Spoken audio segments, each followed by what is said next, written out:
In this video, we're going to learn how to turn a research question into a search strategy.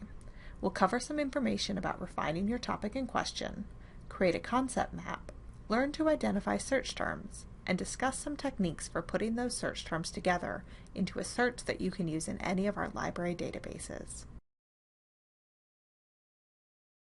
To begin, write your selected topic in the form of a question. In this tutorial, we'll start by asking, how do cartoons affect toddlers' language development? A good research question will have a clear objective. Your question is really just stating what it is you hope to learn about as you conduct your research. As such, it should be detailed and focused. Additionally, it must be of the appropriate scope, neither too narrow nor too broad. A research question that is too narrow may fail to turn up much useful research. With my research question, if I go into the library's databases and try to search for cartoons, language development, and toddlers, I don't get very many results. My question may be too narrow. To solve this problem, I'm going to broaden my scope slightly and look at screen time instead of specifically cartoons. This covers animated TV shows, as well as live action, plus computer games, iPads, smartphones, and any other digital media.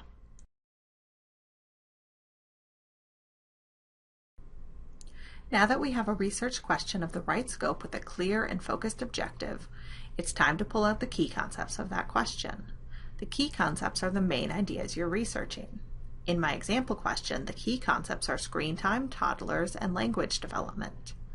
At this point, it can be helpful to build a concept map.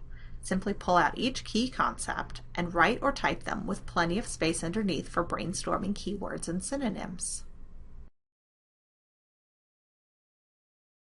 Now that I've filled in the bubbles on my concept map, it's time to start thinking about synonyms. When developing a search strategy, it's important to have a list of keywords and synonyms related to each key concept because different writers may choose different vocabulary to discuss the same concept, and you want to be sure that your searches turn up material from a variety of authors. Additionally, subject areas may have different vocabulary that they consider standard within their field. If you're researching a topic that is discussed in different fields like education and psychology, it's important that you're familiar with the standard vocabulary in each discipline area. When thinking about keywords, it's important to not only come up with synonyms or words that have the same meaning, but to also think about common abbreviations like TV and television.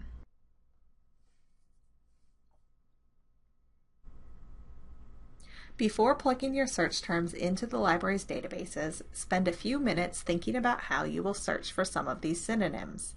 You can take your list of synonyms and perform a search for each in the library's databases, looking for toddlers and screen time, toddlers and digital media, toddlers and television, and toddlers and TV in 4 separate searches. However, this can be time-consuming.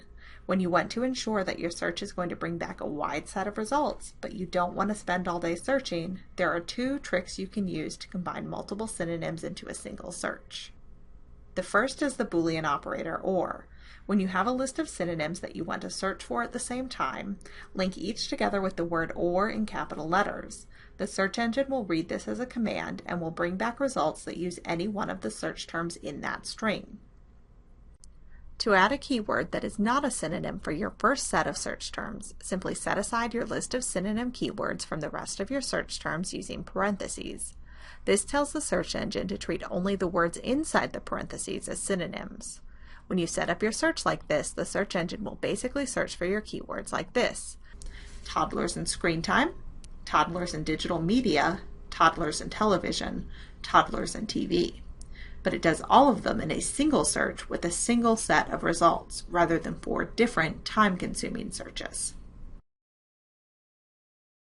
So, you have your search terms and you know how to put them together. The only thing that's left is to choose a database to put them in. To choose a database, go to the library's webpage and click on the Databases tab in the central search box. From here, you can choose a database from an alphabetical list, by subject, or by the format of the materials you'll find. For my search, I think education databases might be a good place to start, so I'm going to choose to find a database by subject, and then click on Early Childhood Education.